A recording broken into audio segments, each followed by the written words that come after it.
نحمده ونصلي على رسوله الكريم اما بعد فاعوذ بالله من الشيطان الرجيم بسم الله الرحمن الرحيم رب اشرح لي صدري ويسر لي امري واحلل عقدة من لساني يفقهوا قولي.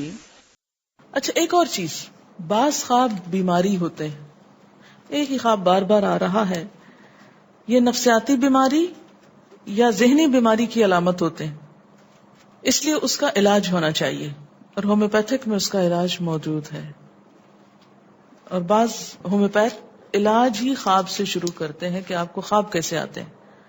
تو وہ مریض بتاتا مجھے پانی بہت نظر آتا ہے، مجھے آگ نظر آتی، مجھے یہ چیز نظر آتی، تو وہ چونکہ روح پر دوا اثر کرتی ہے تو روحانی علاج ہی کی ایک قسم ہو جاتی. یہ لکھتی ہے کہ مجھے پہلے بہت برے خواب آتے تھے، جب سے میں نے حاجت کے نفل پڑھے ایسا بند ہو گیا.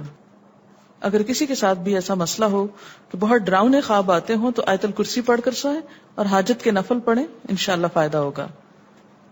جب انسان خواب میں کسی زندہ کی روح سے ملے اور وہ اس سے جانتا بھی ہو، تو کیا وہ اگلا بندہ جس کو خواب میں دیکھا ہو اس سے روح ملی تو کیا ہم اگلے بندے کے خواب میں ہم آئیں گے یا نہیں؟ ضروری نہیں کہ آپ بھی اس کے خواب میں آئیں.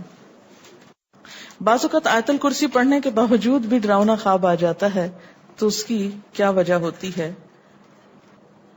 اس میں آپ دیکھیں کہ بعض اوقات دروازہ بند کرنے کے باوجود بھی چور آ جاتا ہے، تو اس کی یہی وجہ ہو سکتی ہے.